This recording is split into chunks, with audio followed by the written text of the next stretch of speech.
So currently, T-Mobile is the talk of the town amongst analysts. And the reason that is because of all the fiber plays that Verizon and AT&T have made in recent time. Now, T-Mobile has caught up in wireless. We've acknowledged that on the channel. I've seen some of you say that on in the comments, and they can compete now in any segment that you want to place them in. They can compete: business, small business, enterprise, government, first responder, consumer, home broadband. Any segment that you want to place them in, they can compete.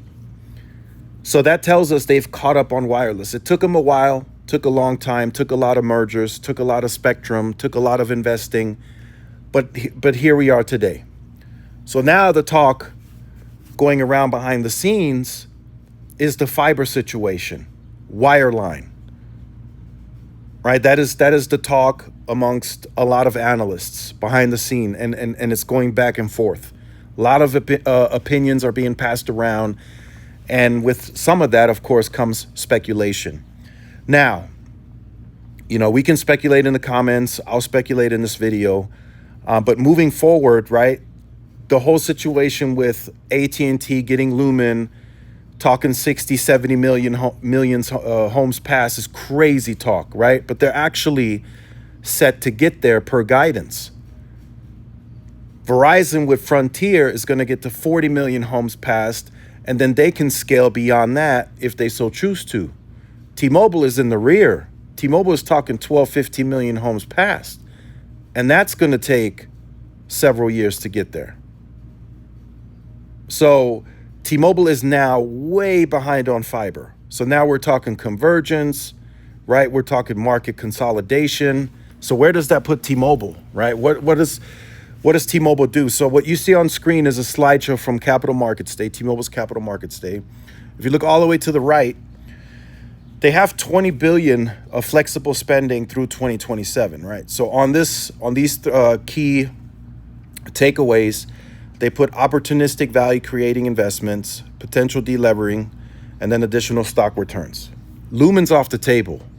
So that could have been possibly what they talked about here with the opportunistic value creating investment. So now what's next, right? There's Ziply, there's several other brands T-Mobile could get in bed with and make a deal. But what I think too, from a speculation perspective, right? Because it is at the end of the day just pure speculation. And I said this in a previous video, but since T-Mobile is not actively investing a big chunk into fiber, at least not yet, right? They're getting deals done with Lumos and Metronet, but those have already been factored into the strategic investment that you see here on the left. As you see, it says Lumos and Metronet JV. So that spend is already factored in. So with that 20 billion, or perhaps even more, if T-Mobile doesn't plan on another bigger fiber venture in the next few years, they could possibly go big on a spectrum auction and get more spectrum than any other carrier. Because I don't want to say Verizon and AT&T are cash strapped, right? Because they clearly have cash on hand. They have debt that they could get into. But AT&T just spent $6 billion rounding up on Lumen, right? They're going to spend more on 3.45. They're spending about $1 billion on the U.S. cellular spectrum, then the additional 3.45 that they'll get. Verizon just spent like $9.6 billion on Frontier. They're going to take about $10 billion on in debt. So I don't want to say the money is tied up, but I don't know if Verizon will come out, say next year or the year after, and spend another $60 billion on spectrum. If you get where I'm going. So, and same with AT&T, right? Once you add up all their not little spectrum purchases, but you add up C-band, you add up the DoD, you add up the U.S. cellular, the 3.45, the fiber, right? Now you have maybe upwards of 50, 60 billion in spend as well. So that's something that T-Mobile could look at. They could say, hey, look, we want to go really big on FWA. We need about 400 megahertz of spectrum. So they might go after that and spend 50 billion or 60 billion, whatever the case, right? Because most of the Sprint $26 billion or whatnot, that's already taken care of in a way, right? They've already made plenty of return on that investment, and now their debt is they're well below, I think, 90 billion or 80 billion even. So they are deleveraging. So they have opportunity in that, right? But they could surprise us all and say, hey, we're gonna get into partnership with Ziply or Cincinnati Bell or whatever pure fiber play is out there, because I don't think cable is the way to go for them right now. Cable is over penetrated, so there's not a lot of upside, right? They have a lot of customers within that footprint. Charter's getting into a merger with Cox, so that's going to take several years to figure that out and go through, if even get approval. You got to go through integration, and that's just a big mess.